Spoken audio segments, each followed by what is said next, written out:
Mike King here. Welcome to March Madness. The program is Madness on the Mic, the Women's March Madness Takeover Show. I'm Mike King, with my partner Mindy Flanagan. Hello. Thank what do you you. want me to say? Hello. Hello, everyone. Welcome to Madness on the Mic. Yes, right, Mindy Flanagan is here. We are talking, I was saying, why should the men have all the fun? That's true. That's right, and then what we're doing here is showcasing the women. You can follow us 10 a.m. on Wednesday is when the show drops, talking about all the madness on the women's side of the bracket. It is the best thing going, but it's not just us. No, it's not. We brought in a heavy hitter. We got Coach Beto Boyle here, otherwise known as just Coach O.B. Coach O.B., welcome. Thanks for having me. It's good to be here. All right, so you were here talking about, give us your resume, so. I know right now next opportunity is on the horizon. Next chapter. The next chapter. But you became a mom recently. I did. She just turned 1. We celebrated with the team, which was great. And now, yes, figuring out the next chapter, but really, worked with some incredible student athletes and staff. It is something when you think about the winningest coach in these years. Does that really sink in? Now, notice how humble she is, because she That's didn't start that. yeah, I know, she did. I'm very fortunate. I had incredible players that worked really hard, and staff. I think you just talk about the energy, the emotional energy that you give, and it just wasn't about the wins on the court and the March games. It's really about all the things that we got to be a part of. Off the court with our athletes. So, it's crazy to think about what's next. But yes, very grateful. Exciting times here. So Mike, Mindy, Coach O.B., we're going to run this like a basketball game, 4 quarters. And 4 quarters, what we're going to do is we're going to talk about something different in each quarter. So we'd just like to thank you guys for tuning in. It's going to be a great time. So like they say, it's tip time. Let's go. Let's go. So here at March Madness. This is where we are. So we're going to start with the opening tip. Coach O.B., Mindy Flanagan. I joked and said Mindy Flanagan was a Syracuse homer. Yes, I am a Syracuse homer. I did not go to Syracuse. But you're just a homer. I am. You're a homer here. All right, so Syracuse is there. That's where I was born and raised. So I get that. People may not know I'm just a humble Philly guy. Yeah, well. So I don't care Heard who. it once or twice. Once or twice. Hey, don't let me get started. It'll be more than once or twice. You have a few more teams to root for in Philly. I do, In Syracuse. And like in Syracuse, you don't have, there's nothing to do in the winter except ski or go to the basketball game. So here we are. Here we are. All right. So opening tip. That's where we are right now. Coach O.B., we're starting off. This is the first quarter. Reality versus selection. Now, the question, were the selections accurate? Overvalued, undervalued, underseeded? Which teams proved the committee right? Early surprises in round 1. What did we learn immediately? So those are the conversations that we're having. You can wrap up round 1. I think one of the big questions that came up was who should be the overall number 1, right? So UConn, obviously you watch them play against Syracuse and you just see their results in the first early rounds. But obviously coming out of the Big East, don't have as difficult of a schedule as UCLA, who, that was kind of going back and forth, and Coach Close has done such an incredible job at UCLA. But I think the overall number 1s, the committee was right on target.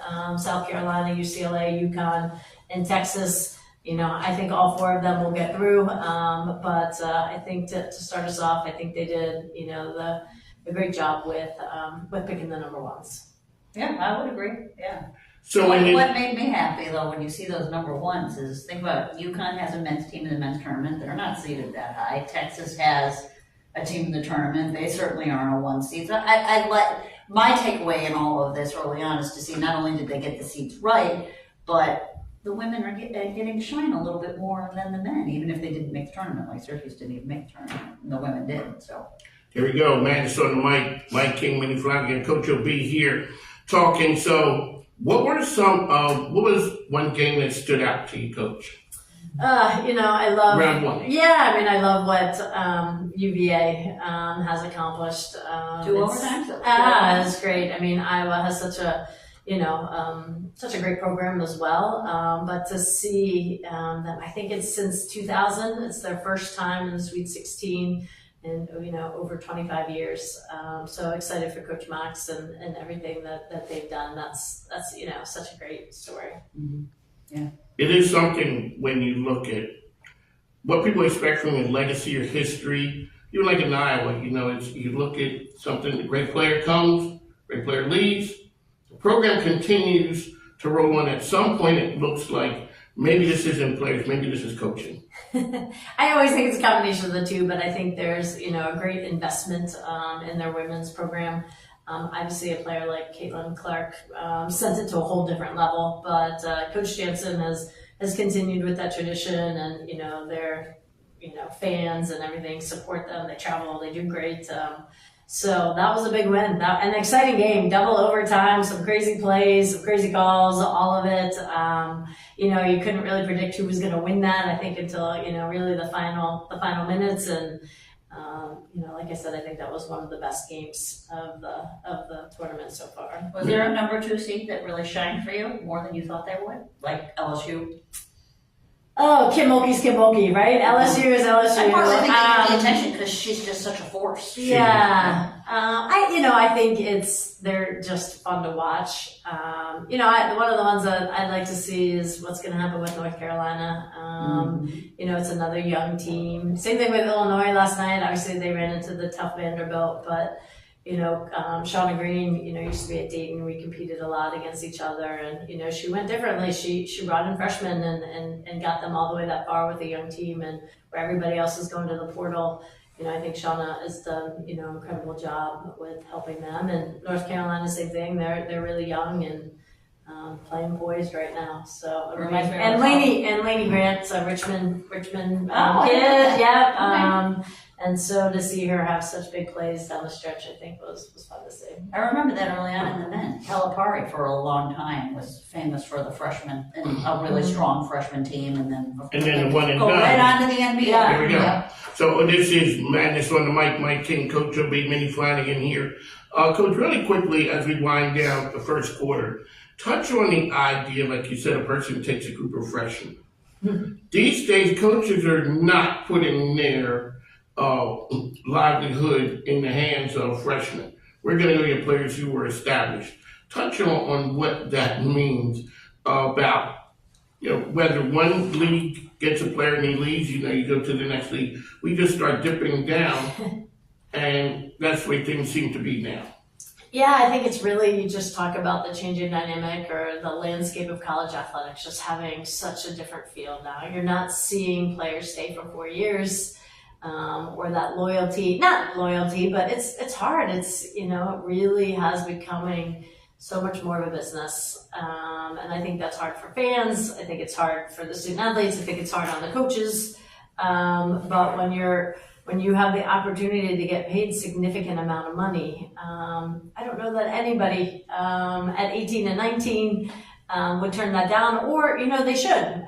But it is definitely making it harder to either win with freshmen or to keep players for more than 1 or 2 years. Do you think the physicality of the game, though, too, plays a part in it? And then they think it's the money, yes, but it's also how long is my body going to hang in here and produce the money that kind of puts that additional pressure to leave sooner than 4 years? Well, now, I mean, you can't, you talk about our players when they would go play pro, it's like you just don't have the resources, right? You don't have the athletic you're not taking charter planes and the nutritionists. It's a much different level of support when you're playing pro, and it is harder. And the pros that are in the WNBA, they're playing a full season in FIBA overseas, and then getting off the plane and playing a game that night. So it is definitely different than the men when you look at the NBA to the WNBA experience. But now hopefully that's changing too. But when you look at the physicality, you also can see why you don't see as many freshmen playing, because the juniors and seniors are so much stronger at times. So you have a few, but that's where also the physicality comes in. And this is Madness on the mic. Coach O.B. was winding down segment number 1. Minnie Flanagan here with us. I saw last night when they talked about Raven Johnson working out with the Timberwolves, like taking it to that level. She's just like three workouts a day was like 3 whole days. You have to get to that physicality part. It's a difference when you're 22 years old and you're 18 years old. And so I think that plays a big part. As we wind down, we'd like to thank our sponsors. Shout out to those guys who made Madness on the Mic possible. You'll be able to hear us every Wednesday at 10 a.m. That is the Richmond Times-Dispatch. Thank you, Kelly Till, for supporting the program. And folks, if you ever need, you want content, you want to find out what's happening in the community, the Richmond Times-Dispatch. That is print, online, digital, everywhere you'll be able to find the Richmond Times-Dispatch. We'd also like to thank Paula Wise. She's a wise tax lady, and we are in tax season right now. She's in the thick of it right now. Yes, right. She can't, she can't come up for air because people are worried about That's the what tax. you sign up for when you That is what you do. Janny King, if you have a business and you want to make sure your business is clean and spotless, make sure you go check out our friends at Janny King. Richmond. I hate to say this, but Janny King, they are the cleaning team for the Dallas Cowboys. Huh? I know. Really? It hurt. Oh, It hurt. For an organization that I like, so. Remember, that's not this Jenny. I buried the hatchet. Okay, all right. Because, Can't anytime. really penalize a Richmond franchise for what the franchise watches. So that's because I don't like you because it's something your cousins did. That's right. That's right. And we also like to thank our good friends over at Insurance by Stacy. Insurance by Stacey Gregory. We'd like to thank.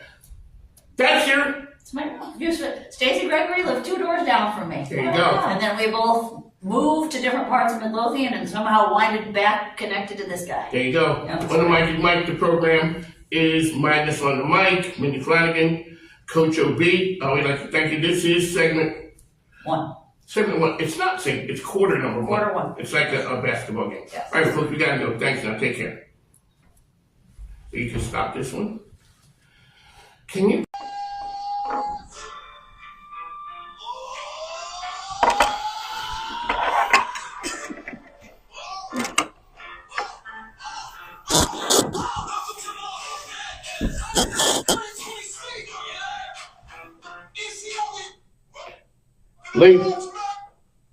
Ladies and gentlemen, Mike King back. Madness on the Mic is the program. Mike King, Minnie Flanagan, Coach O.B. is here. O.B. This is the second quarter here. We'd like to thank you for tuning in. Every Wednesday after the games, you'll find us here.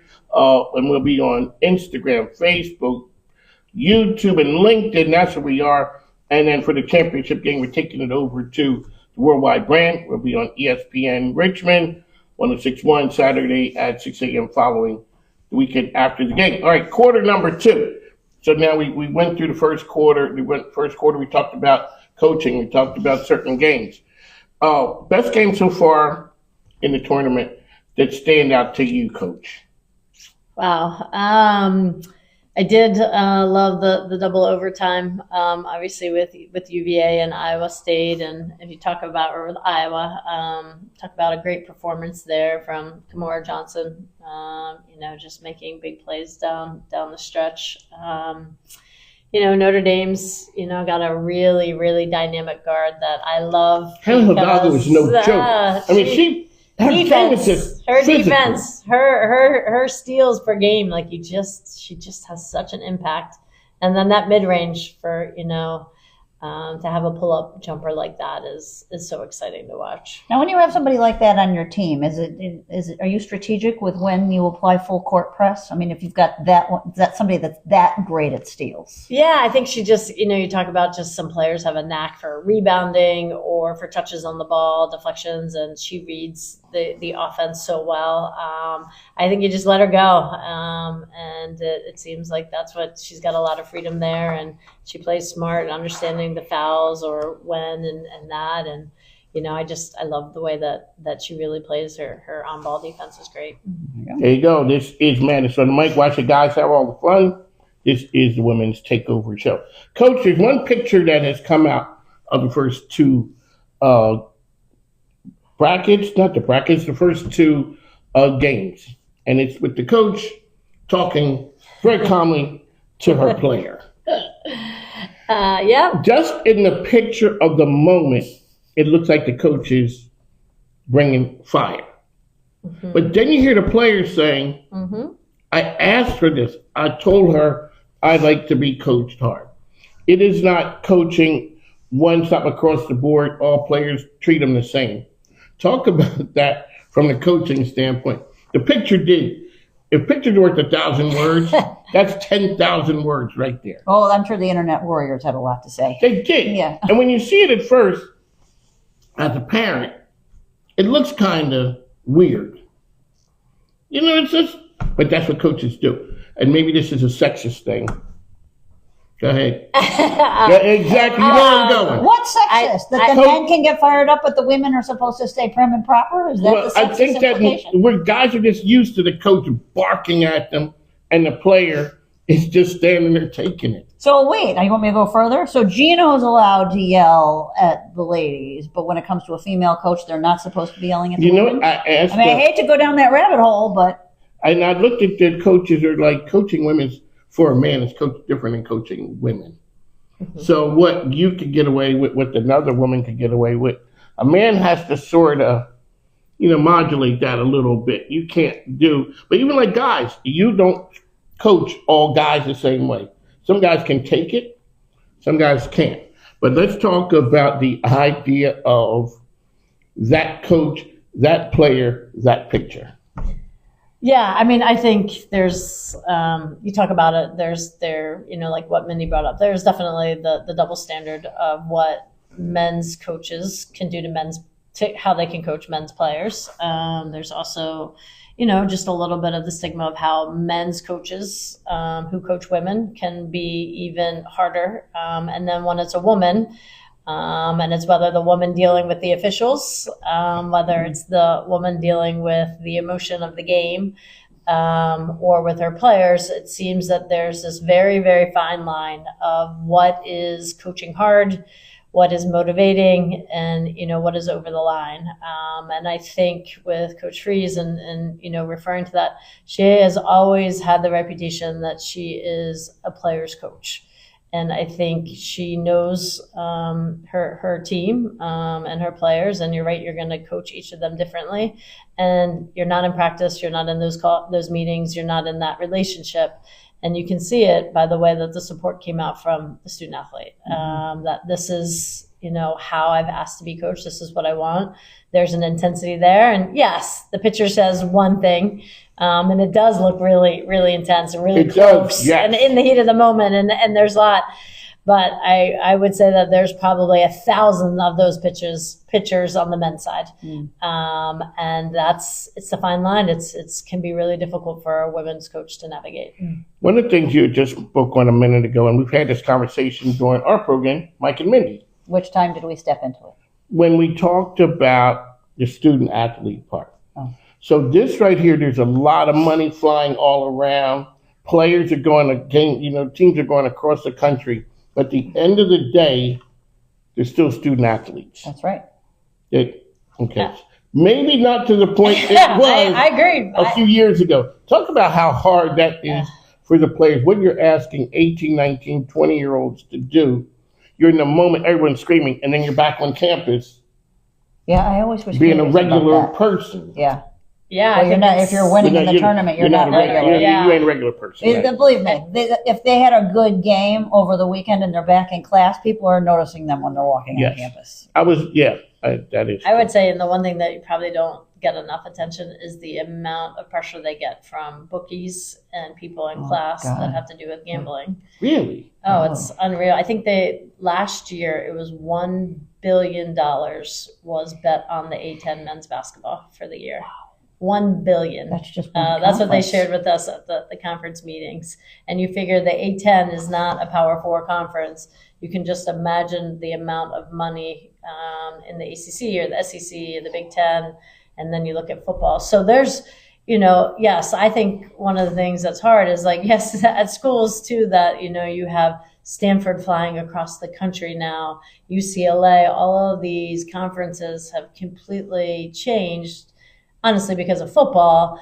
the student part of the student athlete, in addition to the money, has become really, really hard with the gambling, with the travel, and with the pressure to perform because they are getting paid so much money. How did this pressure on, I mean, where did you see with the evolution of gambling? Where does this change things for coaches? I mean, you already had transfer portal and NIL to deal with. I didn't even think about the gambling thing until now. I think you just look at all the distractions. Like, I think when you're a fan, and you're watching, oh, did they make the foul shots? Did they run zone? Did they run man? Like, all of those things, the X's and O's, to be honest, is the easiest part. The practices are the easiest parts. The hardest is everything else. The team dynamics, when one player is making so much more money than another player, when they've been at 3 different schools, or they are the player that you need to score and they have agents that are telling them to go to different places, or they could, I just talked about this, they could be talking, the tampering could be going on against a team that they are playing in the NCAA tournament. Then how does that impact their next deal with them if they have a great game or if they have a bad game? Like, so you're just all of these different. That's a lot of weight for these young people. And there's a lot of things not that amateur are off anymore. the court. Yes. All these are off the court things that we're talking about. Let's talk about adjustments that teams make from round 1 to round 2. Yeah. What are some of the main things that you would see that happen, or between they go away, they're going to get to the Sweet 16? What are some of the major adjustments a lot of times you see that people make? I think it depends on your last game. There seems to be enough time between, but you're always looking at rotations. So, South Carolina and UConn can win by. They can just roll out. They roll out, so their rotation has pretty much stayed the same. But some of the games that were a little bit more intense and closer. You look at North Carolina and Maryland. Are there any injuries? And how that plays out, whether some of them are known or not known. I really think it becomes, the matchups of who you're playing in the next round, and then how healthy is your team going into it. Mm-hmm. Particularly that late in the season, I would imagine, where people are dealing with some wear and tear. Mm-hmm. Yeah. Health does play a part. And when you think about it, on a person who's 18, 19, 20 years old, health does play a very big, because you play a lot of games. And when you look at the tournament, the first round, it's not really crowded as much. Then unless maybe your Iowa playing at home. Yeah, then that looks a little different. Okay, let's touch on that for a second. What's your idea with that? It seems to be pretty good, but I know the guys couldn't do it. Yeah, I think it's hard. I think it's hard to win in the tournament on the road, on the home court. The negative side is women's basketball able to sustain fan crowds when you're not playing on a home court? Mm-hmm. So it's the balance, because it is obviously a lot more fun to play in front of fans. But can you create those arenas without using a home court and a team to play? But you look at it, West Virginia lost on their home court to Kentucky. Iowa lost to UVA. So it's happening, but it is really difficult to do. Was this why the Syracuse coach was so upset that they played on Did they play on UConn's home court yesterday? Yeah, or generally. You're saying stores, yeah. Mm-hmm. And I believe that's a great question. It is. Well, she did complain a little bit about we always play them and always on their home court, and she's obviously irritated by the 60-point loss or whatever it was.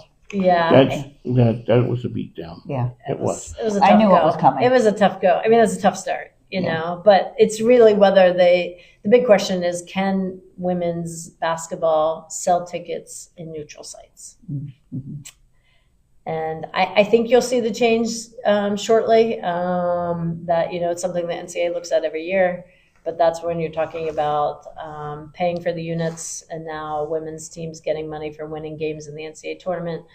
It's the big shift of can they earn that money if they're not on home sites. Well, maybe it'll change. I mean, I'm dating myself here, but 20 years ago, I remember when the Carrier Dome would be the neutral site. When Syracuse wasn't even playing in the Carrier Dome, but it was the neutral site for other people in the East for the first 2 rounds. And I mean, we'd go, but it wasn't packed. It wasn't packed like a Syracuse Georgetown game was packed or a Syracuse Connecticut game was packed. Not going So when to. it became the neutral site for 12 p.m. games, yeah. I mean, you don't get the same attendance levels. Here we go. Watch you guys have all the fun. They ain't having all the fun now. This is Madness on the mic. Mike King, Minnie Flanagan, Coach OB here talking. We're wrapping up the second quarter. Like I said, once again, I'd like to thank our sponsors, Jenny King Richmond. Richmond Times Dispatch. Richmond Times Dispatch. Insurance by Stacy. Gregory. Yes, your friend. Yes. As well as the Wise Tax Lady, Paula Nelson Wise. Thank you. Quarter 3 is coming up because we've been talking a little about money, but we got a little bit more money talk here with us. That is a vital part of this. The program is Madness on the Mic. Mike King, Minnie Flanagan, Coach OB. We'll be back after this timeout. Madness on the Mic. That's right. It is the Women's 2026 recap show of the women's tournament. Mike King, Minnie Flanagan, Coach OB. This is quarter number 3. We're talking about coaching. And being, football, one thing I was up at Penn State and they would say, forget the X's and O's, give me the Jimmys and Joes. Mm-hmm. Coaching can make a difference. Coach, let's talk about some of the master classes in coaching that you've seen so far. And then let's talk about some of the questionable coaching decisions.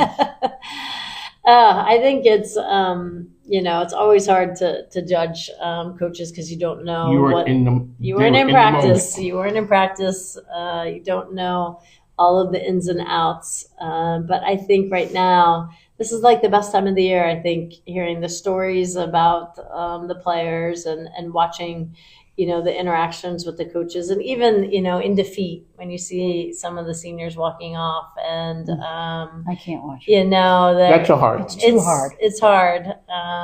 But I think it's been an exciting tournament so far. And so, I think there's all those kind of moments going into it. Did any coach surprise you so far in any game? In terms of a decision they made or who they benched or who they put in the game to be followed at the end?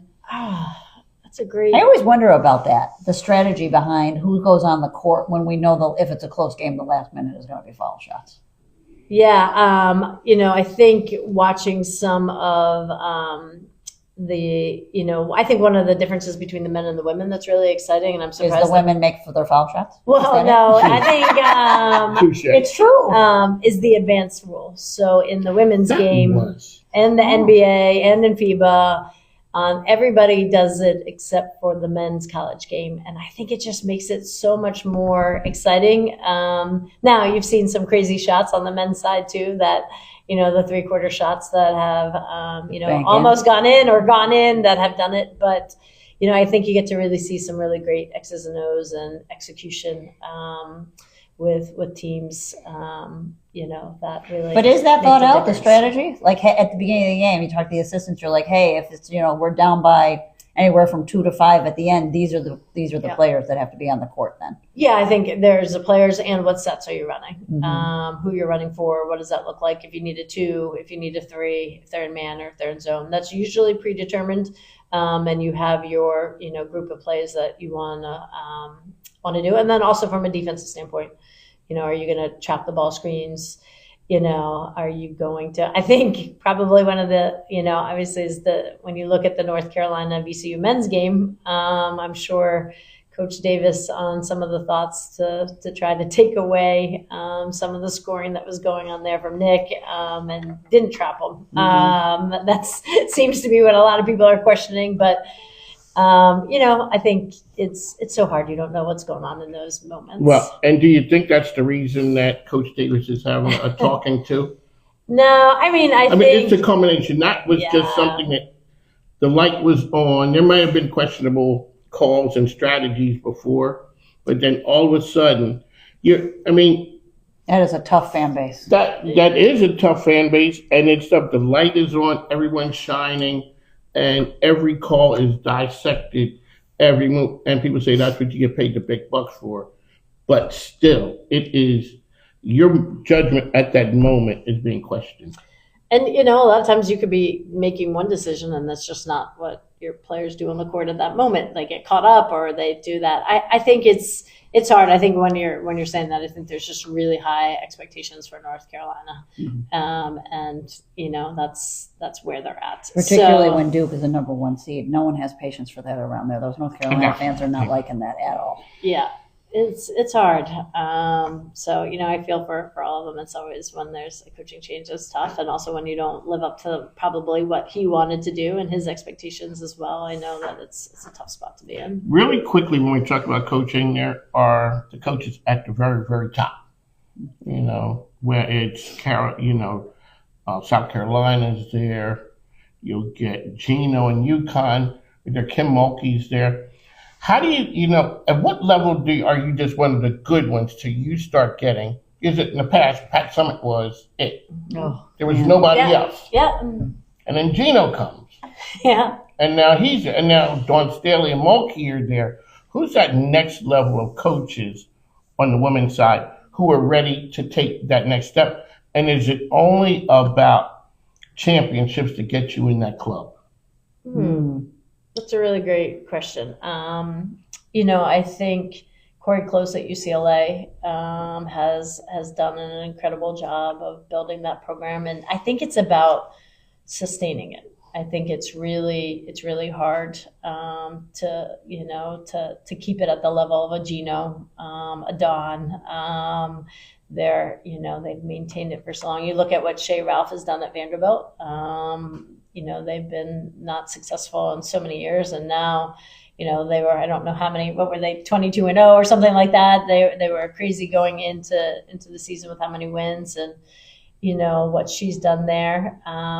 You look at even some of the coaches, Joni Taylor at Texas A&M, they had a really tough year, and then she got them going at the end, and even though they didn't make the tournament, I think she did some really good stuff, and she's one of our Olympic coaches as well. So, I think there's a lot of these mid-major coaches, or even, some of the Power 4 coaches that are like breaking onto the scene. And I think right now it's just women's basketball is elevating to such a level that it's kind of fun to see what happens. Exactly. When you get grown men going out to buy the Asia Wilsons and they're sold out. So clearly, I don't think there's a lot of women running around with shoe sizes like mine. I don't have, like the 14s or anything, but still, to have that shoe sold out that men are buying, or you see the boys at the games. It's like for people remember the soccer team, the 99ers. Yeah. When you get kids, boys that are going out there, going to those games. So we are here, Mike King, Minnie Flanagan, Coach OB. So we're winding down the quarter here. And they say like the end of the quarter, starting up in the beginning of the quarter, those are important times. Let's talk about the turnaround from Monday's games, these games this week, going over to now the madness starts up again in a couple of days. What happens in between? Yeah, what are these days like? Particularly if you've traveled, you go back to campus and you practice, and then you get on an airplane again. Yeah, it depends. This is where the NCAA controls your travel and all of that. So it really depends on where you're headed, and how distant that is from campus, and whether you're on spring break.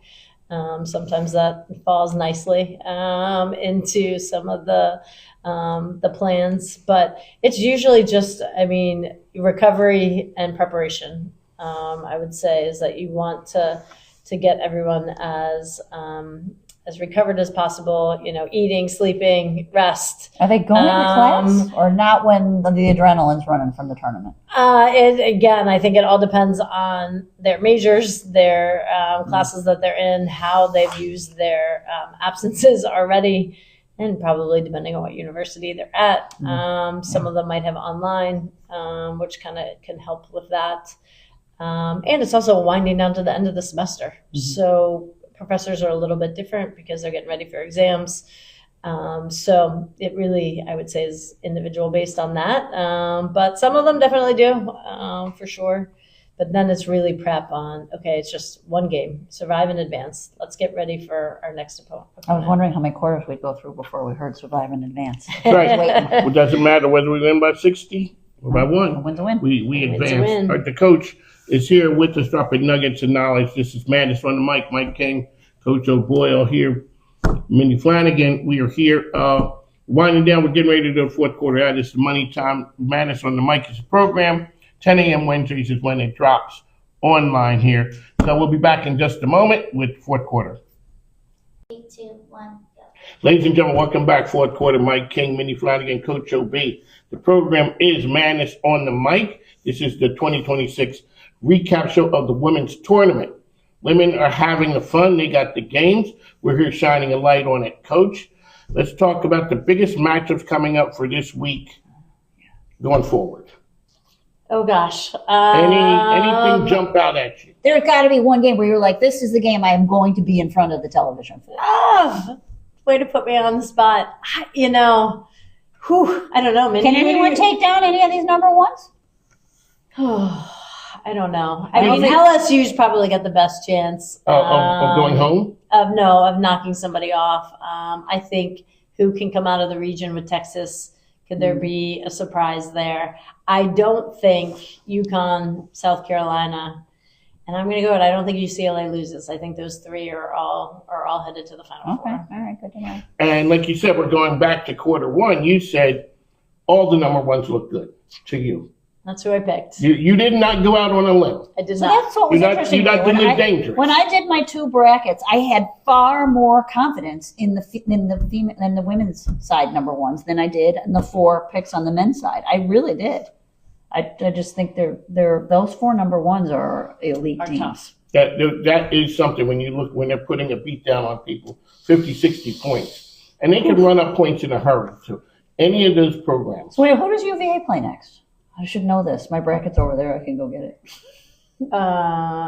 That is a great See, question. ladies and gentlemen, this is what it is right here. There's so many games. There's you so many games we are running here on I the don't mic. know how the Sweet 16, because then it's Here it is. what the big thing that they talk about is the ACC, right? So right now you've got Duke, you've got North Carolina, you've got Louisville, you've got UVA, all in the Sweet 16. Is it Washington? They're not playing Washington, are they? Is that right? I don't know. I It's have a great- I have I'd have so to many go teams back crossed and- off on here that I I have got to go wrong. back I and don't look. know. I don't have the matchups yet. So bracket busters, we're looking at any game. It's just one game, regardless of who the program is, who the star is. All it takes is one game. A person can get on a heater, and you're going home. Yeah, I think, you talk about March is made for guards. So what guards are going to step up and Ooh, I and never play? heard that. Oh, yep. Guard play is huge in March. I know you and I just had a 9 And moment there. yeah. Like, So really? I think, Notre Dame, that was the last one from the ACC. How does the guard play shine through in these next games? I think that'll be the great question. When you look at it, you're right. The people who are left in, how many bigs, when I think of the people that I know, are big people? Most of the people that I know are guards. Yeah, I mean, Lauren Betts at UCLA is a fantastic center, a fantastic post player. She's completely a difference maker and creates so much time and space for the UCLA guards. But they still got to get her the ball, right? And so you got to get the ball over half court. You got to get, you got to handle pressure. You got to get things, decision making. And it's really when you talk about the teams that, make great runs. Is that what makes you the strongest in the paint? Is the center key to all of that to make you strongest in the paint? Well, I particularly? think, yeah, I mean, obviously having a strong post presence and a player that can score around the rim, especially if they garner more than one player to defend them, right? If they're going to get double teamed, that just creates a really good spacing element. If you watch UCLA, Lauren Betts is phenomenal. So it's another piece to watch. All right, Coach, we're going to touch on the thing now, being a business show. That's where you can find On the Mic with Mike. That is my program. We are the premier business radio and online program in Central Virginia. And I'm so used to saying I know. radio. I know. We've migrated to the online version every morning, 10 to 12 p.m., 10 a.m. to 12 p.m. You'll find us on, you got to be specific on You people. gotta be specific. LinkedIn, Facebook, Instagram, YouTube is where you're going to find us. But this program here is Madness on the Mic. And a lot of things that have happened, Coach, are driven by cha-ching. Money, money, money. That's right. And somewhere the OJs are singing for the love of money. Coach, you are well known for generating the cha-ching.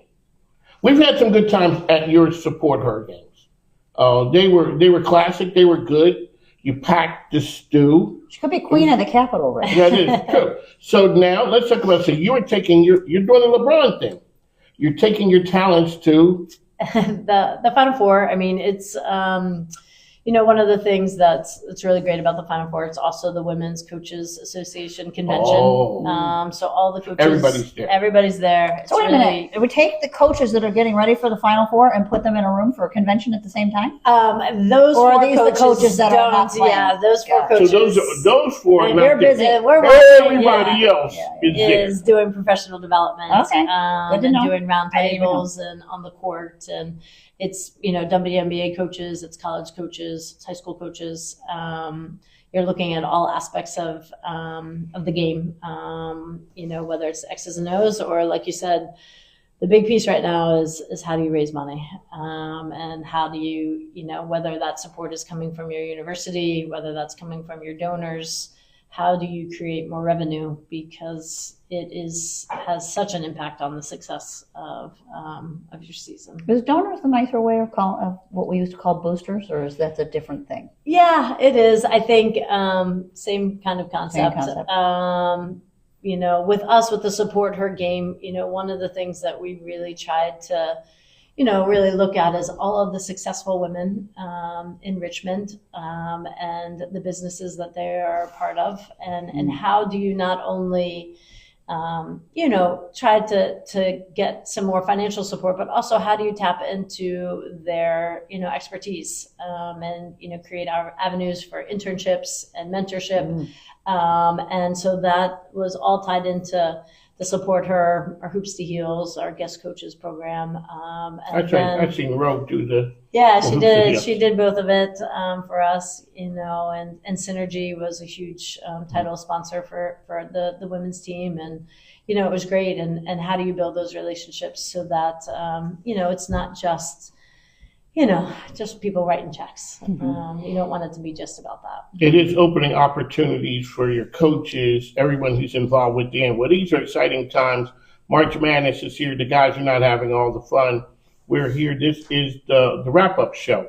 Parting words, last thoughts. We're going for the buzzer beater. Final thoughts, Coach. I just think, like I said, everybody watches women's sports. We just enjoy it. Turn the games on. It's exciting times. And there are really, if you love basketball, there are some really, really great games. And it's just fun to watch and be a part of it. And I think it's going to just keep growing.